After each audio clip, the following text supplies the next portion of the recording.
ಕ್ರಿಸ್ತನನ್ನು ಪ್ರತಿಫಲಿಸುವಂತೆ ನಿಮ್ಮ ಆತ್ಮಗಳನ್ನು ವಾಕ್ಯದಲ್ಲಿ ಬಲಪಡಿಸುವ ಅನುದಿನದ ಧ್ಯಾನ. ಇಂದಿನ ಧ್ಯಾನದ ಶಿರೋನಾಮೆ, ಕ್ರಿಸ್ತನಿಲ್ಲದೆ ನಾವು ಏನನ್ನೂ ಮಾಡಲು ಸಾಧ್ಯವಿಲ್ಲ.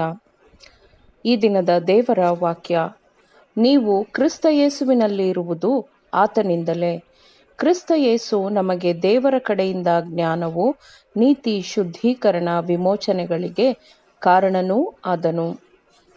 1 ಕೊರಿಂಥದವರಿಗೆ 1ನೇ ಅಧ್ಯಾಯ 30ನೇ ವಚನ. ನಮ್ಮಂತೆಯೇ ನಮ್ಮ ನೆರೆಯವನನ್ನು ಪ್ರೀತಿಸುವುದು ಅಸಾಧ್ಯವೆಂದು ಅನೇಕರು ಭಾವಿಸುತ್ತಾರೆ. ಆದರೆ ಅದು ಮಾತ್ರವೇ ನಿಜವಾದ ಕ್ರೈಸ್ತ ಧರ್ಮದ ಫಲವಾಗಿದೆ.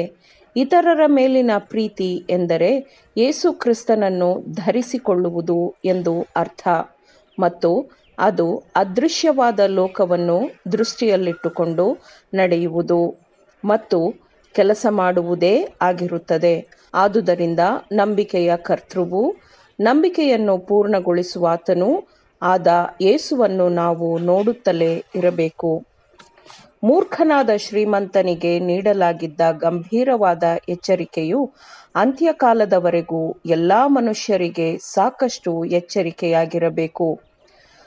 ಮನುಷ್ಯ ಮತ್ತು ಮನುಷ್ಯರ ನಡುವೆ ಸೌಹಾರ್ದಯುತವಾದ ಬಂಧ ಮತ್ತು ಸಹೋದರತ್ವದ ನಿಕಟವಾದ ಬಂಧಗಳನ್ನು ಸ್ಥಾಪಿಸಲು ಮತ್ತು ಎಲ್ಲರನ್ನೂ ಸ್ವಾರ್ಥದಿಂದ ದೂರವಿಡಲು ನಮ್ಮ ಕರ್ತನು ಬೋಧನೆಗಳು ಮತ್ತು ಪಾಠಗಳನ್ನು ಹೇಳಿಕೊಟ್ಟನು.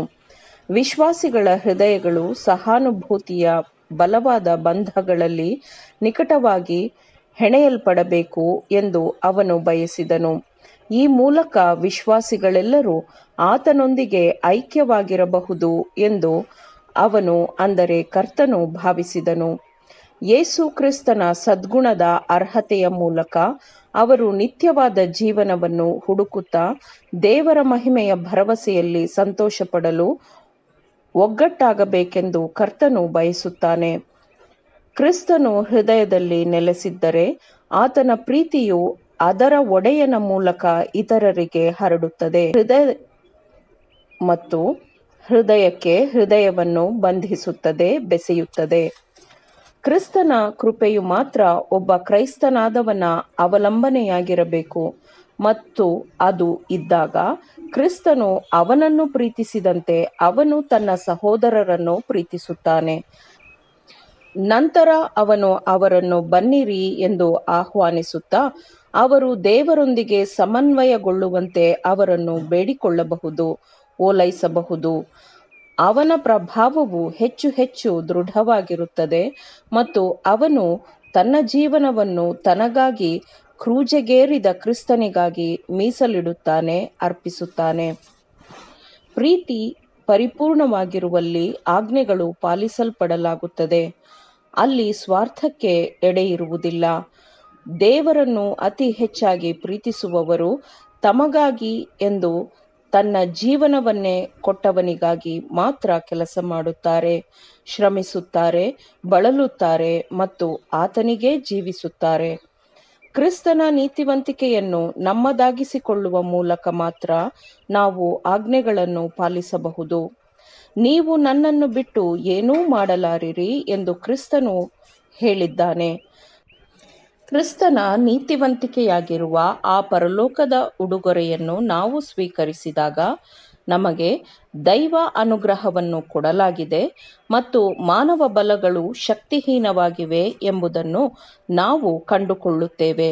ನಮ್ಮ ಬಲಹೀನತೆಗಳಲ್ಲಿ ನಮಗೆ ಸಹಾಯ ಮಾಡಲು, ನಮಗೆ ಬಲವಾದ ಸಾಂತ್ವನವನ್ನು ನೀಡಲು, ನಮ್ಮ ಮನಸ್ಸನ್ನು ಬೆಳಗಿಸಲು ಮತ್ತು ನಮ್ಮ ಹೃದಯಗಳನ್ನು ಶುದ್ಧೀಕರಿಸಲು ಮತ್ತು ಉತ್ಕೃಷ್ಟಗೊಳಿಸಲು ಯೇಸು ನಮಗೆ ಹೆಚ್ಚಿನ ಪ್ರಮಾಣದಲ್ಲಿ ಪರಿಶುದ್ಧಾತ್ಮನ ಸಹಾಯವನ್ನು ನೀಡುತ್ತಾನೆ.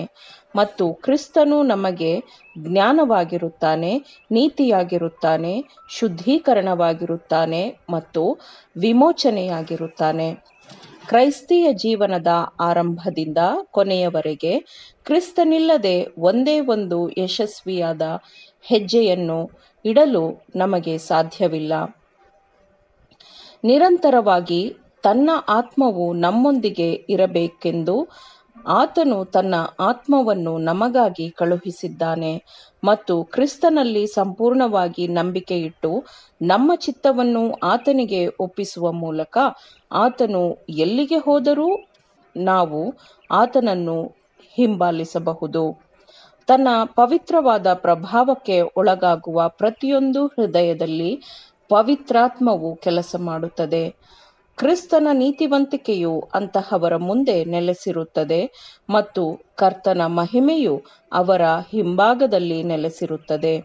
ಆಮೇನ್. ದೇವರ ವಾಕ್ಯಗಳನ್ನು ಶ್ರದ್ಧೆಯಿಂದ ಆಲಿಸುವವರು ಮಾತ್ರವೇ ಆಗಿರದೆ ಪಾಲಿಸುವವರೂ ಆಗಬೇಕೆಂದು ನಿಮ್ಮನ್ನು ಉತ್ತೇಜಿಸುತ್ತೇನೆ. ಪರಿಶುದ್ಧಾತ್ಮನ ಸಹಾಯದಿಂದ ಆಲಿಸಿದ ನಿಮ್ಮೆಲ್ಲರಿಗೂ ಧನ್ಯವಾದಗಳು.